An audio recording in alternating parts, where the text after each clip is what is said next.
Hi everyone, a very good afternoon. उम्मीद करते हैं आप सबकी पढ़ाई बहुत अच्छे से चल रही है। आज हम जो डिस्कस करने वाले हैं वो क्लास 9th का चैप्टर मोशन है और इस मोशन के अंदर हम कोशिश करेंगे कि शॉर्ट टाइम में मैं पूरा चैप्टर जो मोशन के अंदर जितने भी कंटेंट आएंगे, जितने भी सब टॉपिक आएगा, कुछ न्यूमेरिकल अगर इसके अंदर आते हैं तो हम उसे भी डिस्कस करने की कोशिश करेंगे। सो चलिए स्टार्ट करते हैं। सबसे पहले मोशन क्या होता है। किसे पता है मोशन का definition? What is motion? Motion का मतलब होता है कि अगर कोई ऑब्जेक्ट अपना पोजीशन चेंज करता है, अगर कोई सरफेस पे, ये एक ऑब्जेक्ट है, मैं इस पे फोर्स लगाया है ना, और ये ऑब्जेक्ट यहाँ से ये x डिस्टेंस ट्रैवल करके अपना पोजीशन चेंज कर लिया और ये P2 पे आ गया है ना। P1 से कहाँ पे आ गया? P2 पे आ गया। P1 से कहाँ पे आ गया? P2 पे आ गया। तो तब हम बोलेंगे कि ये जो ऑब्जेक्ट है वो मोशन में है। ये क्या है? मोशन में। सो motion means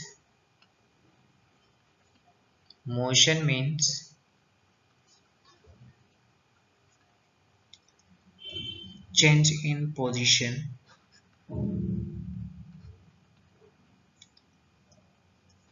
of an object का पोजीशन चेंज हो रहा है with respect to time, with respect to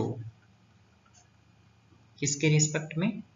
surrounding के रिस्पेक्ट में, है ना। सराउंडिंग के रिस्पेक्ट में इधर जो भी है आस पास में जो भी ऑब्जेक्ट और भी जो स्टेशनरी है, जो मूव कर रहे हैं ऑलरेडी, उसके रिस्पेक्ट में अगर इसका ऑब्जेक्ट, इस ऑब्जेक्ट का मतलब जो हम यहाँ पे एग्जाम्पल ले रहे हैं, इसका पोजीशन चेंज हो रहा है, मतलब उसके आसपास के लोगों के, आसपास के इन्वायरमेंट, आसपास के सराउंडिंग के रिस्पेक्ट में अगर पोजीशन चेंज हो रहा है, तब हम इसे बोलेंगे कि ऑब्जेक्ट मोशन में है with respect to its surrounding,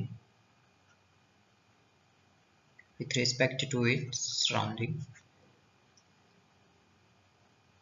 in a given time interval। obviously object को इस पोजीशन, ऑब्जेक्ट का पोजीशन P1 से P2 तक जाने में कोई टाइम पीरियड तो कुछ टाइम तो लगा ही होगा। सो with respect to its surrounding in a given time period or given time period, ठीक है। तो ऑब्जेक्ट को यहाँ से यहाँ आने में जो जितने टाइम में यहाँ से आया ऑब्जेक्ट P1 से P2 तक आया है ना, अपना पोजीशन चेंज किया अपने with respect to surrounding in a given time interval, तो उस ऑब्जेक्ट को बोलेंगे कि वो मोशन में है। क्लियर है? एग्जाम्पल के तौर पर अगर हम देखें, जैसे मोशन का एग्जाम्पल हम ले रहे हैं यहाँ पर और किस चीज का नहीं, जैसे water flowing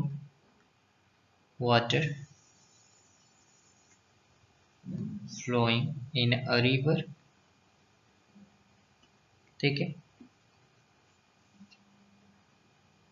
birds flying in the sky, birds flying, sorry not flying, birds flying in the sky, a player running in the playground। तो ये सभी जो एग्जाम्पल है वो किस चीज का एग्जाम्पल है? कि किस चीज का एग्जाम्पल? कोई चीज चल रहा है यहाँ पर, मतलब वो ऑब्जेक्ट क्या है? मोशन में। क्या है? मोशन में। अब अगर हम इस तरह से यहाँ पे ये बात करें कि मोशन का जो दूसरा पॉइंट है वो ये है कि मोशन एक रिलेटिव फेनोमेना है। रिलेटिव फेनोमेना का अंदर मतलब क्या होता है? रिलेटिव फेनोमेना का मतलब ये होता है कि वो ऑब्जेक्ट एक पर्सन के रिस्पेक्ट में रेस्ट में भी हो सकता है, बट वही ऑब्जेक्ट सेम टाइम में दूसरे पर्सन के रिस्पेक्ट में मोशन में भी हो सकता है ना। सो यहाँ पे आप लिख सकते हो एज अ नोट्स, आप पेन पेपर मतलब जो भी आप नोट्स बनाते होगे जिस कॉपी में, उस कॉपी और पेन लेकर बैठना, ठीक है। जो हम यहाँ पे लिख रहे हैं एज अ नोट्स उसे लिखते जाना, सो दैट आपके नोट्स भी बनता रहे, ठीक है। तो दूसरा पॉइंट मोशन के बारे में क्या है, motion is a relative phenomena. क्या है ये, एक रिलेटिव फिनोमेना है ना। कैसे, क्योंकि एक object, so an object appearing to be in motion to one person can appear to be at rest to another person, ठीक है, ठीक है। एग्जाम्पल क्या होगा, देखो पहले इसको समझ लेते हैं कि मोशन रिलेटिव फिनोमेना कैसे है ना। समझना तो जरूरी है ना कि मोशन एक रिलेटिव फिनोमेना कैसे है, ठीक है। मान लेते हैं कि यहाँ पे कोई एक पर्सन है ए, दूसरा पर्सन है बी, और तीसरा पर्सन जो है वो बस में ट्रैवल कर रहा है, ये है सी। अब ये बस आगे v वेलोसिटी से मूव कर रहा है, तो सी जब देख रहा है बस से, तो ए एंड बी जो है वो बस के अपोजिट डायरेक्शन में मोशन कर रहे हैं, मतलब इस डायरेक्शन में। क्यों, क्योंकि बस तो राइट साइड डायरेक्शन में जा रहा है।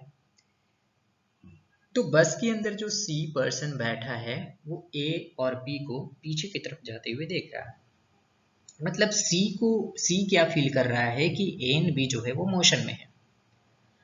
बट अगर यही बात मैं ए से पूछूं कि बी रेस्ट में है या मोशन में है, तो ए बोलेगा कि बी रेस्ट में है, और ये बात सही भी है ना, क्योंकि ए और बी एक साथ खड़े हैं, दोनों रेस्ट में है अपने एक दूसरे के रिस्पेक्ट में। तो ए देख रहा है तो बी रेस्ट में है, लेकिन यही चीज सी देख रहा है तो ए और बी दोनों मोशन में है। कहने का मतलब ये है, ये ऐसा क्यों हो रहा है, सी देख रहा है तो मोशन में है, ए देख रहा है तो रेस्ट में है। तो दोनों का जो देखने का रेफरेंस है, जो इसे फ्रेम ऑफ रेफरेंस बोलते हैं। क्या बोलते हैं, फ्रेम ऑफ। ए जो देख रहा है वो अर्थ के रिस्पेक्ट में देख रहा है, क्योंकि वो अर्थ पे खड़े हैं, वो सरफेस पे, वो कहाँ पे खड़ा है, सरफेस पे है। लेकिन जो सी जो देख रहा है उसका फ्रेम ऑफ रेफरेंस क्या है, बस है, वो बस के रेफरेंस से देख रहा है। तो बस जब मूव करेगा तो सी भी आगे की तरफ मूव करेगा, और जब सी आगे की तरफ मूव करेगा तो उसे लगेगा कि ए और बी क्या कर रहा है, पीछे की तरफ मूव कर रहा है। तो इसलिए सी बोल रहा है क्या, कि ए और बी मोशन में है। लेकिन यही बात मैं ए से पूछूं बी के बारे में, तो ए क्या बोल रहा है कि नहीं भाई, बी तो रेस्ट में हमारे साथ खड़े हैं, बी क्या है, रेस्ट में हमारे साथ खड़ा है। तो सेम टाइम में एक ही ऑब्जेक्ट एक के रिस्पेक्ट में रेस्ट में भी हो सकता है, वही ऑब्जेक्ट दूसरे के रिस्पेक्ट में मोशन में भी हो सकता है। आई बात समझ में। तो इस तरह से मोशन क्या है, एक रिलेटिव फिनोमेना है। अब एक और एग्जांपल लेते हैं, जैसे कि आपको कोई स्पेस से देख रहा है। अब स्पेस से देखने का मतलब क्या है, कि वो तो मूव कर रहा है, वो नहीं मूव कर रहा है, आपका अर्थ मूव कर रहा है, ठीक है। तो अर्थ क्या, अर्थ तो रिवॉल्व करता है अराउंड द सन, है ना। और कोई बंदा अगर हमें स्पेस से देखेगा तो अर्थ के साथ साथ हम भी तो मूव कर रहे होंगे, समझ रहे हो बात को। अर्थ के साथ साथ हम भी तो मूव कर रहे होंगे, तो स्पेस वाला बंदा देखकर क्या बोलेगा कि भाई ये तो मूव कर रहा है, अर्थ के साथ साथ ये भी मूव कर रहा है ना। बट अर्थ पे ही दूसरा बंदा अगर है तो वो क्या बोलेगा, हम मूव कर रहे हैं या रेस्ट में। ऑब्वियसली वो बोलेगा कि ये रेस्ट में है, क्योंकि जो पहला वाला बंदा देख रहा है वो तो स्पेस से देख रहा है, उसका फ्रेम ऑफ रेफरेंस स्पेस है ना। और जो दूसरे वाले बंदे का फ्रेम ऑफ रेफरेंस अर्थ है, तो अर्थ के रिस्पेक्ट से देखेगा तो हम उसे रेस्ट में दिखेंगे, स्पेस के रिस्पेक्ट में देखेगा तो हम उसे मोशन में दिखेंगे। तो इस तरह से मोशन क्या है, एक रिलेटिव फेनोमेना है। क्या है ये मोशन, एक क्या है, रिलेटिव फेनोमेना है, राइट। समझ रहे हो बात को, क्लियर है। तो इसके एग्जाम्पल में हम क्या लिखेंगे, इसके एग्जाम्पल में लिख लो, इसके एग्जाम्पल में लिख लो, ठीक है। इसके एग्जाम्पल में लिख लो, to a person driving a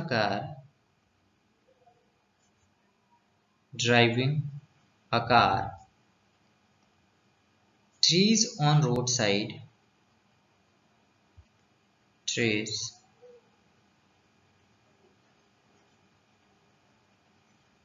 on roadside might appear to move backward,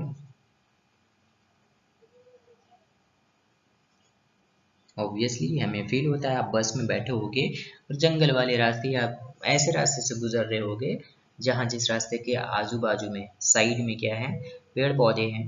तो आप बस से जब आगे की तरफ जा रहे होगे तो वो सारे पेड़ पौधे जो है आपके, है ना, बस के अपोजिट डायरेक्शन में जाते हुए दिखेगा। सो backward while same tree, while same tree will appear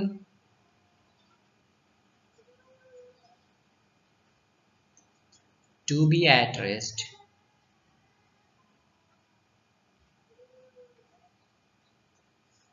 to a person,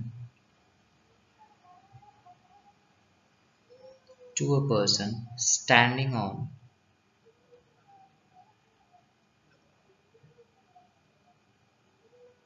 road side. Clear है। ऑब्वियसली जो रोड साइड में खड़ा है उसे रोड साइड वाला जो पेड़ दिखेगा रेस्ट में दिखेगा। अब जो बस से ट्रैवल कर रहा है तो उसे रोड साइड का जो पेड़ दिखेगा वो क्या, मोशन में दिखेगा, है ना। सिंपल सा एग्जाम्पल है, ठीक है।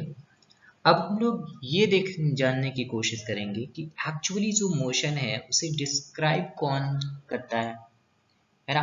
मतलब कैसे समझेंगे कि ये मोशन में है। हम तो ये देख लिए कि अपना पोजीशन चेंज करता है विद रिस्पेक्ट टू सराउंडिंग, है ना, इन ए गिवन टाइम इंटरवल, तब वो क्या क्या होगा, वो मोशन में होगा। बट बेसिकली जो फिजिकल क्वांटिटी होते हैं ना, हम लोग पढ़े फिजिकल क्वांटिटी क्या होते हैं, वो कौन कौन से फिजिकल क्वांटिटी होते हैं जो मोशन को डिस्क्राइब करता है। तो यहाँ पे जो हम लोग डिस्कस करने वाले हैं वो ये है कि मोशन को दो ऐसे फिजिकल क्वांटिटी हैं जो डिस्क्राइब करते हैं। सो हेडिंग डालेंगे क्या चीज,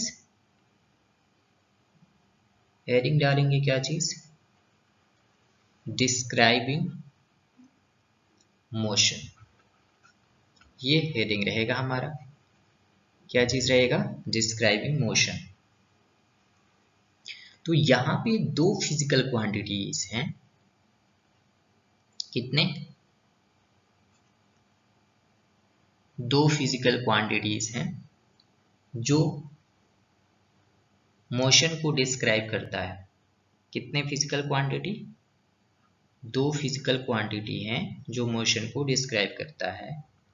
सो two different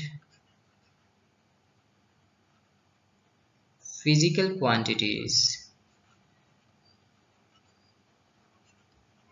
physical quantities the distance and the displacement. कौन कौन? डिस्टेंस एंड डिस्प्लेसमेंट, है ना, आर used to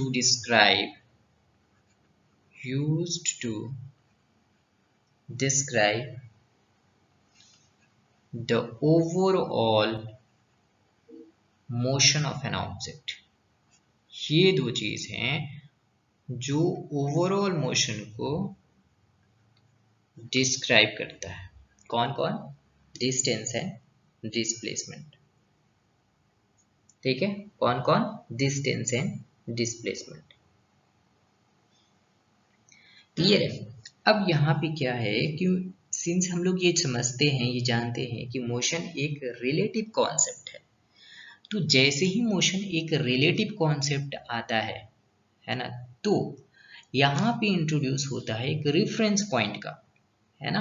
हमने क्या बात डिस्कस किया था कि रिलेटिव कॉन्सेप्ट का मतलब हमें ये चीज़ जानना ज़रूरी हो जाता है कि हम किसके रेफरेंस से ऑब्जेक्ट को देख रहे हैं, कि वो हमें मोशन में दिख रहा है और रेस्ट में भी दिखेगा। ठीक है, तो यहाँ पे जो हम डिस्कस करेंगे रिलेटिव कॉन्सेप्ट, जहाँ पे भी रिलेटिव कॉन्सेप्ट की अगर जहाँ पे भी बात करते हैं, रिलेटिव कॉन्सेप्ट का मतलब तब वहाँ पे हम बात करते हैं, इंट्रोड्यूस करते हैं किस चीज़ का? Reference point. रेफरेंस पॉइंट क्या होता है? रेफरेंस पॉइंट का मतलब होता है ओरिजिन। क्या होता है? ओरिजिन। क्लियर है? क्या होता है? ओरिजिन। वो ओरिजिन कैसे होता है? अब मान लेते हैं कि एक ऑब्जेक्ट है और वो अपना ओ से जर्नी स्टार्ट करता है और स्ट्रेट लाइन में जाता है। स्ट्रेट लाइन में जाकर मतलब ओ इसका ओरिजिन है, कहाँ से? जहाँ से स्टार्ट किया वो उसका ओरिजिन कहलाएगा या रेफरेंस पॉइंट कहलाएगा। तो यहाँ से स्टार्ट किया और वो P1 पे पहुँचा, जहाँ तक का डिस्टेंस ये 20 मीटर है। उसके बाद P2 पे पहुँचा जो कि डिस्टेंस 40 मीटर पे है ओरिजिन से, एंड P3 पे पहुँचा और ये डिस्टेंस ओरिजिन से 60 मीटर का है। अब वो 60 मीटर यहाँ P3 पे आया, ठीक है, और P3 पे आने तक उसको कितने? 10 मिनट लग गए। मतलब यहाँ से O से लेकर यहाँ तक आने में कितने? उसको 10 मिनट लग गए। क्लियर है? एंड इसके बाद क्या हुआ कि नेक्स्ट 5 मिनट में, मतलब 5 मिनट और लेता है और वो वापस आ जाता है कहाँ पर? वापस आ जाता है कहाँ पर? P2 पे। तो ये डिस्टेंस ट्रेवल करने में इसे 5 मिनट लगते हैं, है ना। कितने लगते हैं? 5 मिनट लगते हैं। कहाँ से किया? P3 से वापस कहाँ पे आ गया? ये P2 पे आ गया। तो टोटल इसे टाइम कितने लगे? टोटल टाइम 15 मिनट्स लग गया। अब ये जो 15 मिनट में टोटल डिस्टेंस ट्रैवल किया वो कितना किया?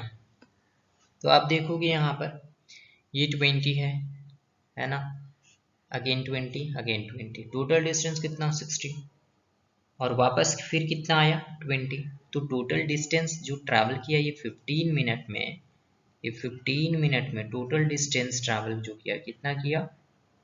80 मीटर, है ना। कितना किया? 80 metre.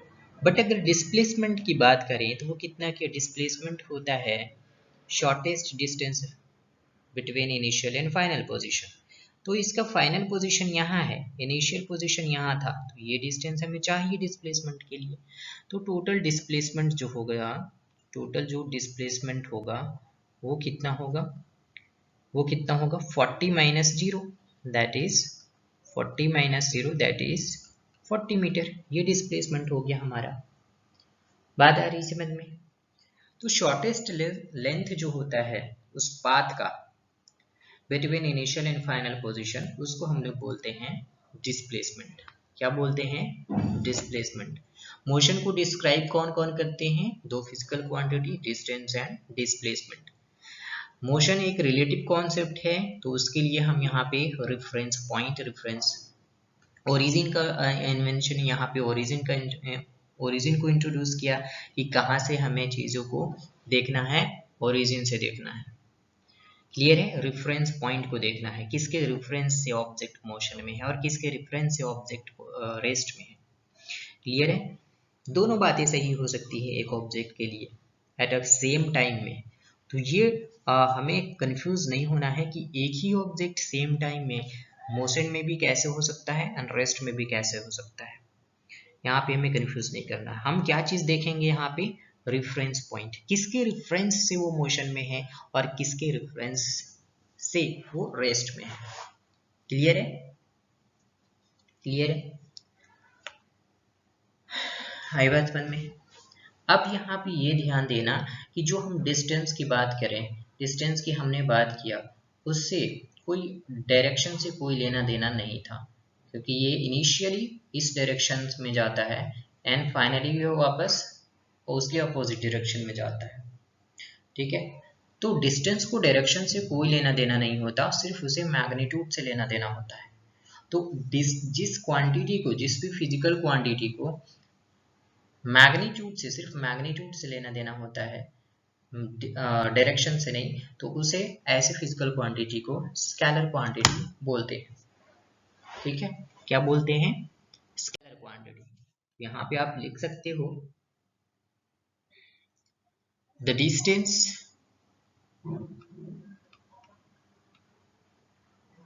distance is described with magnitude only, hence magnitude only, hence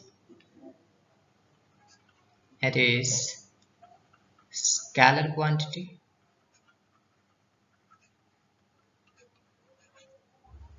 Scalar quantity. Second thing, the displacement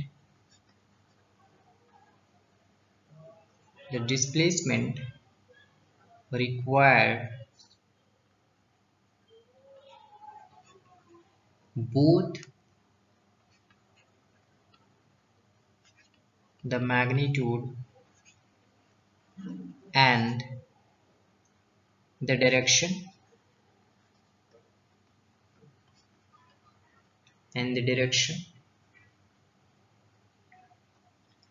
hence it is vector quantity. सो ये बेसिक डिफरेंस है डिस्टेंस और डिस्प्लेसमेंट में। डिस्टेंस क्या है? स्केलर क्वांटिटी है। डिस्प्लेसमेंट क्या होगा? वेक्टर क्वांटिटी है, क्योंकि वेक्टर में हम लोग डायरेक्शन देखा करते हैं। ठीक है? इतनी बात आई समझ में? इतनी बात आई समझ में? अब डिस्टेंस एंड डिस्प्लेसमेंट में पहला तो ये आप देख सकते हो कि ये डिफरेंस है ना, कि डिस्टेंस स्केलर क्वांटिटी है एंड डिस्प्लेसमेंट क्या है? Vector quantity. तो आप यहाँ पे हमेशा ये मेंशन कर सकते हैं डिफरेंस क्या है डिस्टेंस एंड डिस्प्लेसमेंट में। डिस्टेंस एंड डिस्प्लेसमेंट में सबसे पहले it is scalar quantity, displacement it is vector quantity। ठीक। Second point, distance is always positive but displacement displacement may be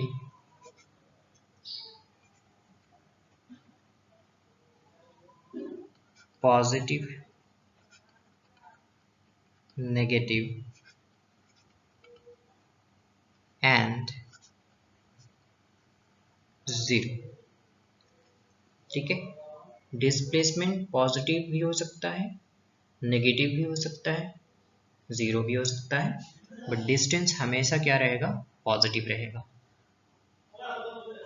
third point क्या है, थर्ड पॉइंट क्या है, बताओ थर्ड पॉइंट क्या है। डिस्टेंस जो होगा, distance distance is greater than and equal to displacement।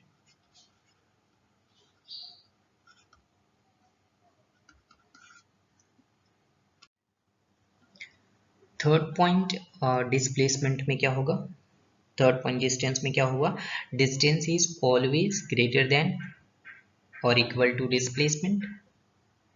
Displacement में क्या होगा कि देखो, एक ही केस में डिस्प्लेसमेंट डिस्टेंस के बराबर होता है ना, एक ही केस में डिस्प्लेसमेंट जो होता है वो डिस्टेंस के बराबर होता है। किस केस में, जब ऑब्जेक्ट स्ट्रेट लाइन पे ट्रैवल कर रहा हो, तो जब स्ट्रेट लाइन पे ट्रैवल करेगा तो डिस्टेंस भी यही होगा एंड डिस्प्लेसमेंट भी यही होगा। तो इस केस में जो होगा, है ना, इस केस में जो होगा वो displacement is equal to distance हो जाएगा। ठीक है, इस केस में डिस्प्लेसमेंट एंड डिस्टेंस इक्वल हो जाएगा। अब हम लोग ये समझने की कोशिश करेंगे, जब ऑब्जेक्ट सर्कुलर पाथ में मूव करता है, मान लेते हैं कि ये एक हमारा सर्कुलर पाथ है, मेरा सर्कल अच्छा नहीं बनता है, सो डोंट माइंड ना, एक सर्कुलर पाथ है जिसका रेडियस r है, क्या है, रेडियस r है, ये पॉइंट A है, यहाँ पे पॉइंट सपोज करते हैं B है। ठीक है,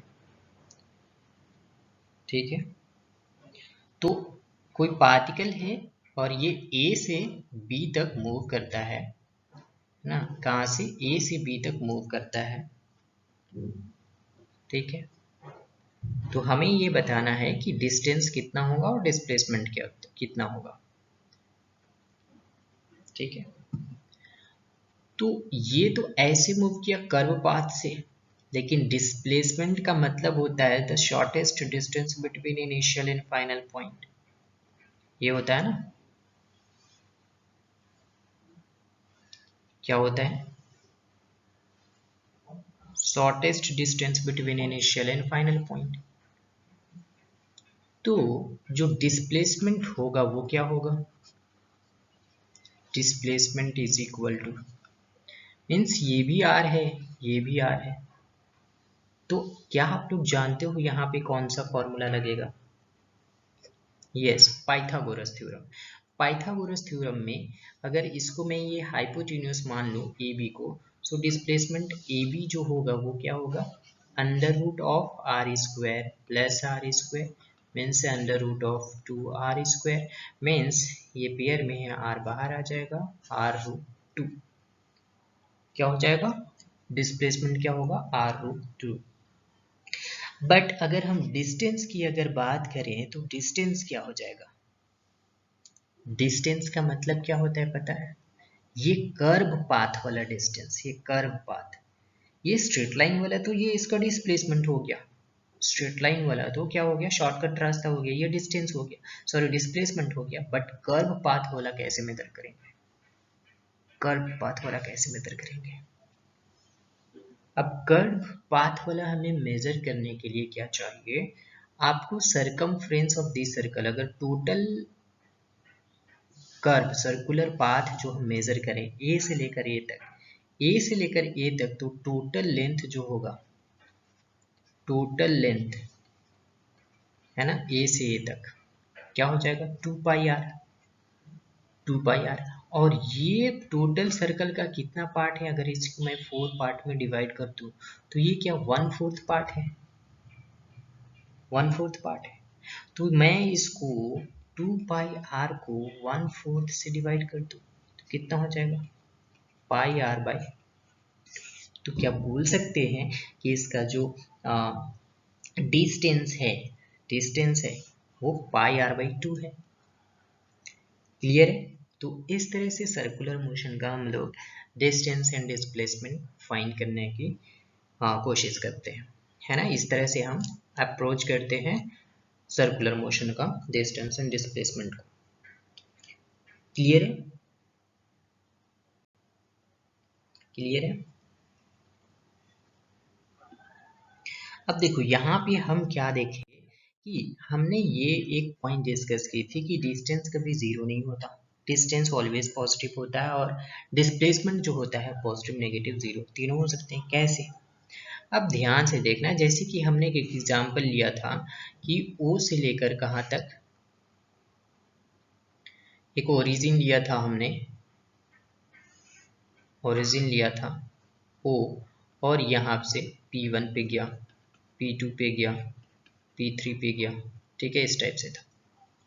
अब हो क्या रहा है, ये डिस्टेंस कितना तक पे था 20 मीटर पे, ये 40 मीटर पे, ये 60 मीटर पे। तो ऑब्जेक्ट का जो, और ये भी हमने केसेस देखा था कि ये यहाँ से ऐसे गया P3 तक गया और P3 से वापस कहाँ पे आ गया P2 पे। तो डिस्टेंस कितना हुआ था भाई, प्रीवियस केस में डिस्टेंस हुआ था कितना 60 + 20 इज 80 मीटर। बट डिस्प्लेसमेंट कितना हुआ था भाई, डिस्प्लेसमेंट हुआ था कितना 40 - 0 दैट इज 40 मीटर। क्यों, क्यों, क्योंकि डिस्प्लेसमेंट शॉर्टेस्ट पाथ होता है। Displacement final position and initial position का डिफरेंस होता है। Final position and initial position का डिफरेंस होता है, जो कि ऑब्जेक्ट का फाइनल पोजीशन यहाँ पे है, इनिशियल पोजीशन कहाँ से स्टार्ट किया था, ओरिजिन क्या था यहाँ से। तो ये इसका पार्ट जो हो जाएगा ये डिस्प्लेसमेंट हो जाएगा, ये क्या हो जाएगा, ये डिस्प्लेसमेंट हो जाएगा। लेकिन यहाँ से ऐसे मूव घूम कर ये फिर वापस आया, ये टोटल जो लेंथ ट्रैवल कर रहा है ये डिस्टेंस कहलाएगा इसका, ये डिस्टेंस कहलाएगा। सो यहाँ से तो ये क्लियर हो गया कि डिस्टेंस जो है वो ग्रेटर देन डिस्प्लेसमेंट है। क्या है, ग्रेटर देन डिस्प्लेसमेंट है। इसी केस को मैं ऐसे समझूं कि ये O है ना, ये P1 है और ये P2 है, ठीक है, ये 20 मीटर, ये कितना पे हो जाएगा, नेक्स्ट वन इज 40 मीटर, कितना पे हो जाएगा, नेक्स्ट वन इज 40 मीटर। तो ऑब्जेक्ट अपना पोजीशन स्टार्ट कर रहा है O से, ठीक है। सो O से गया P2, अब सीधा सिर्फ गया है तो बताओ डिस्टेंस डिस्प्लेसमेंट क्या होगा, क्या होगा, इक्वल हो जाएगा। क्योंकि यहाँ पर डिस्टेंस भी ये एक स्ट्रेट पाथ पे ट्रैवल कर रहा है और स्ट्रेट कोई दूसरा रास्ता नहीं है, कोई जब दूसरा रास्ता नहीं है तो O से P2 की डिस्टेंस डिस्प्लेसमेंट सेम हो जाएगी। बस मतलब यहाँ के बाद ऑब्जेक्ट कहीं नहीं गया। अगर यहाँ के बाद ऑब्जेक्ट इधर जाता इधर, है ना, तो फिर नेगेटिव में हो जाता, क्योंकि O का लेफ्ट साइड में चला गया, O के राइट साइड में सारे वैल्यू पॉजिटिव, O के लेफ्ट साइड में सारे वैल्यू नेगेटिव। आपने नंबर सिस्टम पढ़ा होगा, ठीक है। तो ये चीज अभी हमें समझने की जरूरत नहीं, हमें बस ये समझना है कि अगर ऑब्जेक्ट वापस ये कहाँ पे आ जाए, O पे आ जाए, यहाँ O पे आ जाए, तब डिस्टेंस डिस्प्लेसमेंट क्या होगा, तब डिस्टेंस होगा कितना, ये आ गया 40 मीटर, वापस आया 40 मीटर, मतलब 40 + 40 कितना हो गया 80 मीटर। बट डिस्प्लेसमेंट क्या हो जाएगा, डिस्प्लेसमेंट क्या हो जाएगा, जहां से गया था वहीं वापस आ गया, मतलब 0 मीटर, ये होगा डिस्प्लेसमेंट। एंड ये हो जाएगा डिस्टेंस। अगर ऑब्जेक्ट जीरो के लेफ्ट साइड में चला जाता तब ऑब्जेक्ट का जो डिस्प्लेसमेंट होता वो क्या होता भाई बताओ, वो क्या होता? ऑब्जेक्ट यहां से 40 मीटर पे आया, फिर वापस गया ओ पे 40 मीटर, फिर इधर 5 मीटर मान लो चला गया,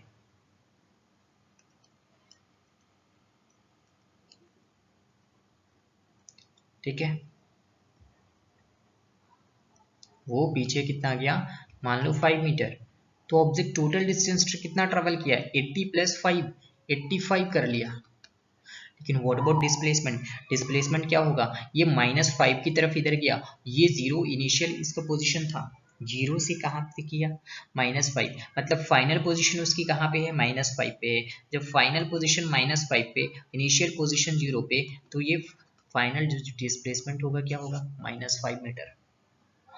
तो इस तरह से डिस्प्लेसमेंट जो होता है वो पॉजिटिव भी हो सकता है, नेगेटिव भी हो सकता है एंड जीरो भी हो सकता है। क्लियर हुआ, क्लियर हुआ, एकदम क्लियर होना चाहिए। क्लियर हो गया, तो आगे बढ़ते हैं। हम लोग डिफरेंस पढ़ लिए थे, अब सिमिलरिटी क्या है दोनों में, डिस्टेंस एंड डिस्प्लेसमेंट में सिमिलरिटी क्या है, सिमिलैरिटीज,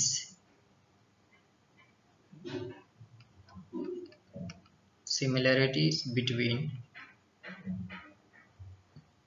distance and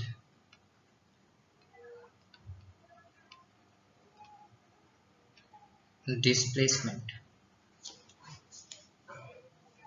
ठीक है, similarities between distance and displacement।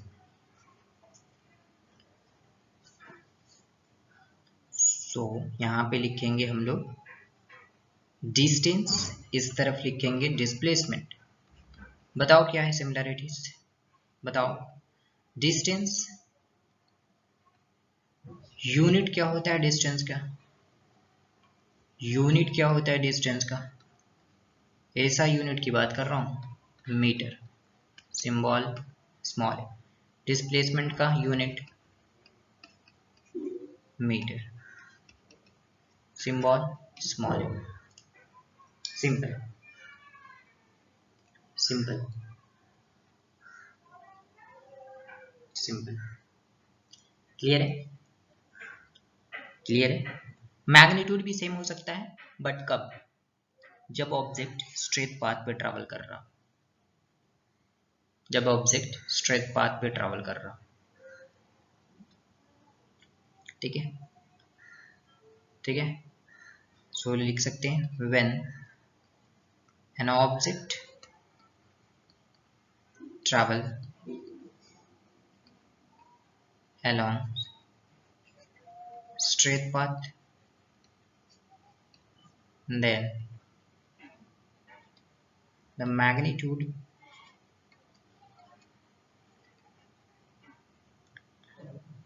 of distance and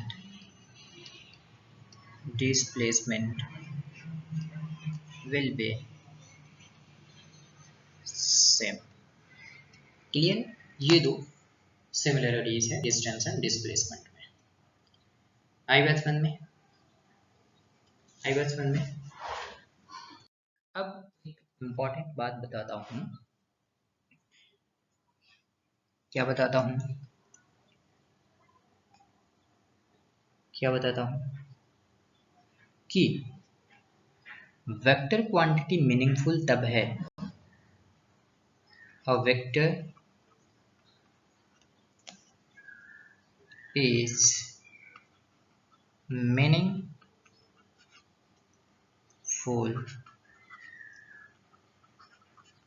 only if we know both magnitude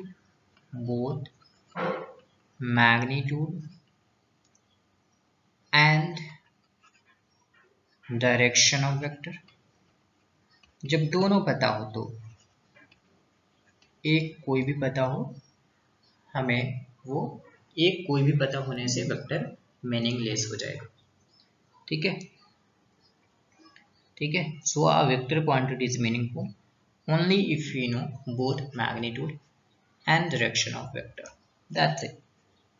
कोई भी अगर हमें इनमें से पता नहीं हो, अगर मैग्नीट्यूड पता ना हो तो भी वेक्टर क्वांटिटी मीनिंगलेस है, डायरेक्शन पता नहीं हो तो भी वेक्टर क्वांटिटी मीनिंगलेस है। क्लियर है? इतनी बातें क्लियर है। चलो हम लोग थोड़ा न्यूमेरिकल देख लेते हैं, एक आधो टू क्वेश्चंस। फर्स्ट क्वेश्चन क्या बोलता है कि एन एथलीट, मैं लिख रहा हूं क्वेश्चन को यहाँ पर, completes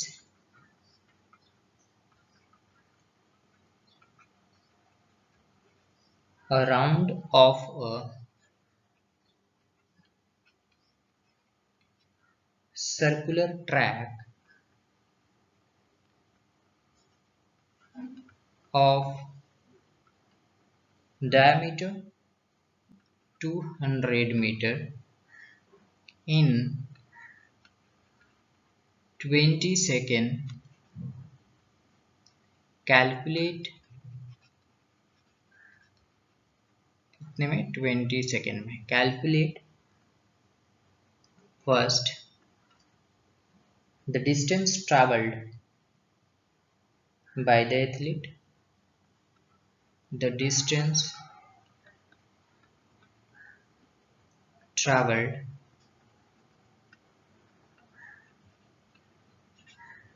by the athlete,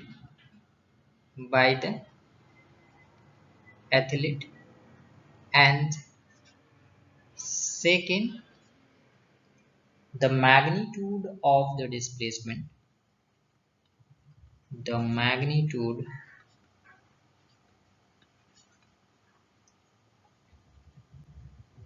of the displacement of the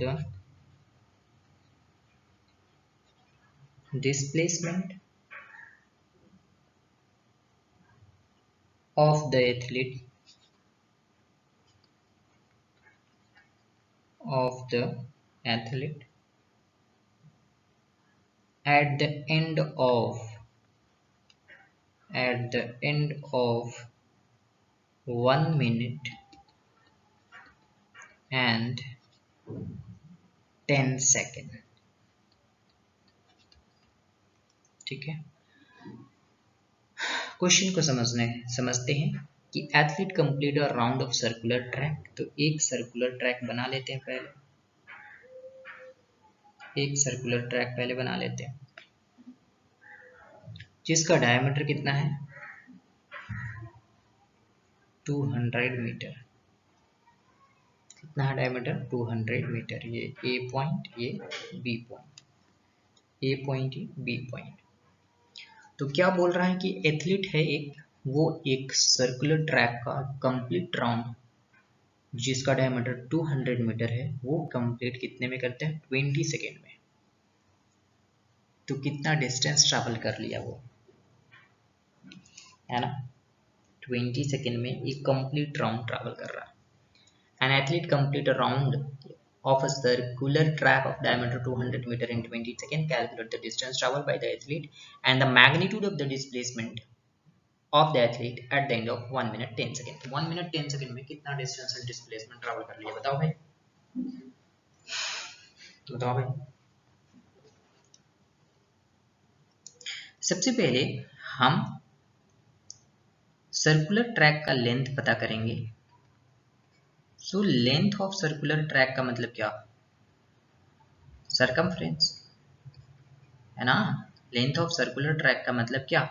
circumference of the circle, जो कि होता है 2 पाई आर। बट हमें आर तो पता नहीं है, हमें क्या पता है? डी पता है। तो आर को रिप्लेस करो और डी के फॉर्म में आप सर्कुलर ट्रैक मतलब कि सरकमफ्रेंस ऑफ द सर्कल लिखो। डी इज इक्वल टू होता है 2r, तो क्या हो जाएगा? Pi into D. तो पाई का वैल्यू कितना? 22/7 और डायमीटर कितना है? 200। कितना हो जाएगा भाई ये? 628 कितना हो जाएगा 628.57 मीटर। ठीक है, अब हमें कितने मिनट में निकालना है? 1 मिनट 10 सेकेंड में। ये 20 सेकेंड में इतना डिस्टेंस ट्रेवल किया है ना, ये 20 सेकेंड में डिस्टेंस ट्रेवल किया है। क्लियर है? तो हम आते हैं फर्स्ट क्वेश्चन पे। Distance travel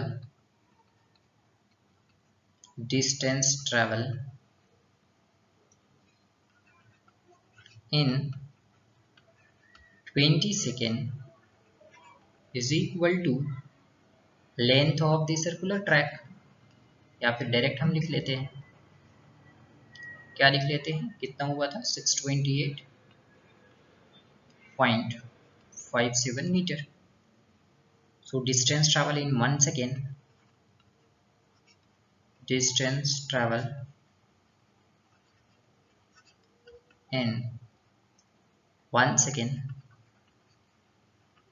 is equal to 628.57 meter divided by 20।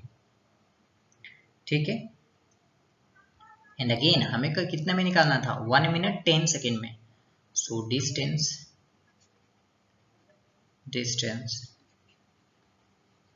traveled in 1 minute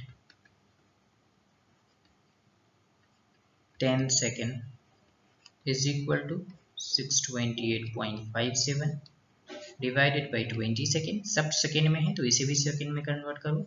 1 minute means 60 second और प्लस 10 सेकेंड कितना हो गया? 70 सेकेंड। तो मल्टीप्लाई कर दो कितना से? 70 सेकेंड से। क्या आ जाएगा वैल्यू?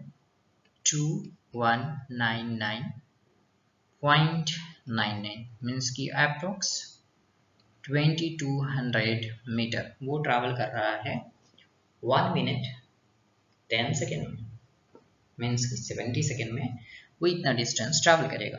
नाउ दूसरे क्वेश्चन पे आते हैं। तो पहला का आंसर क्या आ जाएगा? 2200 मीटर, है ना। दूसरे नंबर का ध्यान से सुनना, ठीक है, ध्यान से सुनना। ये एक सर्कुलर ट्रैक है, ये 200 मीटर डायमीटर का, ये मानते हैं ए बी। अब ये कितना सेकेंड ट्रैवल कर रहा है? 1 मिनट एंड 10 सेकेंड, मतलब कि 70 सेकेंड, है ना। कितना? 70 सेकेंड। तो अब ध्यान से देखना ये कि ए से लेकर या बी से स्टार्ट करता है और वापस बी तक आने में ये 20 सेकेंड लेता है। मतलब अभी ये 20 सेकेंड ही ट्रैवल कर रखा है। मतलब फर्स्ट 20 सेकेंड में इसका जो डिस्प्लेसमेंट हुआ वो तो जीरो हो जाएगा। सेकेंड 20 सेकेंड में मतलब कि टोटल 40 सेकेंड में अगेन डिस्प्लेसमेंट जीरो। ठीक है, थर्ड पूरा जो मूव करेगा तो कितना हो गया? 60 सेकेंड। कितना हो गया? 60 सेकेंड। और 60 सेकेंड में 60 सेकेंड तक इसका जो डिस्प्लेसमेंट हो रहा है भाई, इसका जो डिस्प्लेसमेंट हो रहा है क्या हो रहा है? जीरो। क्या हो रहा है? जीरो। बाकी का जो 10 सेकेंड बचता है उसी में जो डिस्प्लेसमेंट हो रहा है यही काउंटेबल है, बाकी तो जीरो हो जा रहा है। तो 20 सेकेंड में एक कंप्लीट रिवॉल्यूशन कर रहा है तो 10 सेकेंड में हाफ करेगा, राइट। मतलब जो 3 राउंड हो रहे हैं, 3 राउंड में डिस्प्लेसमेंट जीरो हो जा रहा है। ठीक है, 3 राउंड में डिस्प्लेसमेंट कितना हो रहा है? जीरो हो रहा है। तो एक कंप्लीट रोटेशन बी से बी तक आने में 20 सेकेंड ले रहा है, मतलब बी से ए तक आने में 10 सेकेंड लेगा ये। तो डिस्प्लेसमेंट कितना हो रहा है?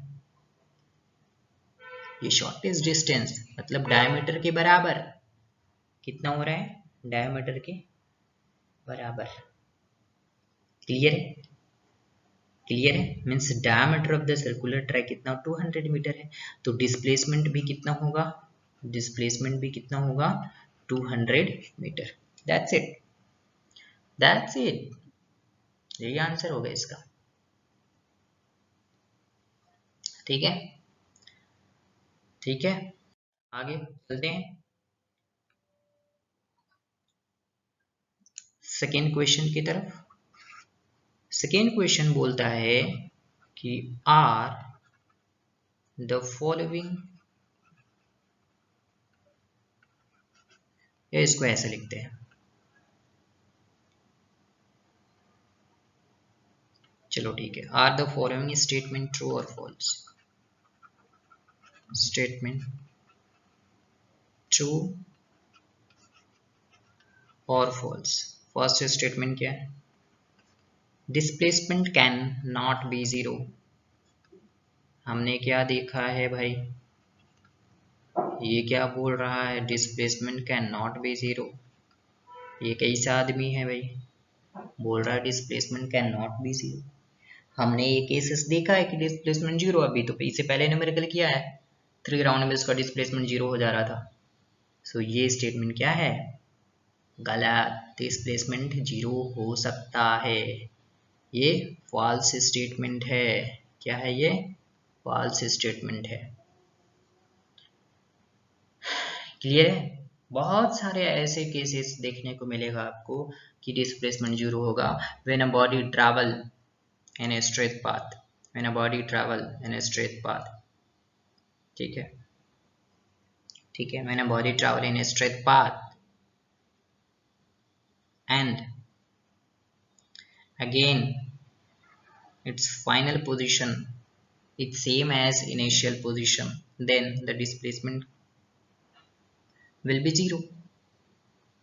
अगर क्या डिस्प्लेसमेंट का फॉर्मूला ये होता है ना, displacement is equal to what, displacement is equal to what, final position minus initial position, initial position. तो जब फाइनल पोजीशन और इनिशियल पोजीशन जब इक्वल हो गया तो क्या होगा, फाइनल पोजीशन भी जीरो, इनिशियल पोजीशन भी जीरो, तो डिस्प्लेसमेंट क्या होगा, जीरो। बहुत सारा ऐसा केस मिलेगा। अभी सर्कुलर ट्रैक में देखे थे, अगर ऑब्जेक्ट ए से स्टार्ट किया अपना पोजीशन मूव करना, वापस वो ए पे आ गया तो क्या हो जाएगा, डिस्प्लेसमेंट इस केस में जीरो। क्लियर है? क्लियर है कि नहीं है? दूसरा क्वेश्चन इसी के अंदर है कि magnitude of displacement is greater than the distance travel by the object. Magnitude of displacement, magnitude को ऐसे रिप्रेजेंट करते हैं, दो है ना डंडा, magnitude of displacement is greater than the distance travelled. Distance क्या है भाई ये, ठीक है। डिस्प्लेसमेंट कभी भी डिस्टेंस से ग्रेटर हो ही नहीं सकता है किसी भी केस में। हाँ, इक्वल हो सकता है बट ग्रेटर नहीं हो सकता। ठीक है, किसी भी केस में आप देख लो भाई, किसी भी केसेस में। क्लियर है? आई बात समझ में? आई बात समझ में इतनी? ठीक है, सो ये भी स्टेटमेंट क्या हो जाएगा, फॉल्स हो जाएगा। ये भी स्टेटमेंट क्या हो जाएगा, फॉल्स हो जाएगा। ठीक है, सो आज के लिए इतना ही। लेक्चर बहुत बड़ा होते जा रहा है, सो हम ज़्यादा बड़ा नहीं करना चाह रहे हैं।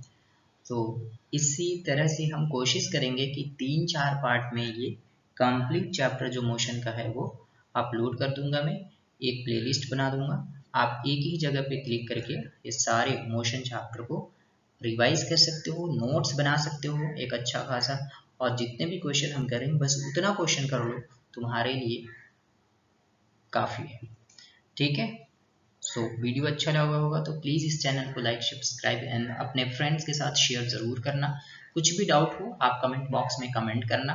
ठीक है, हम इंस्टेंट उसका सॉल्यूशन बनाने की, सॉल्यूशन देने की कोशिश करेंगे।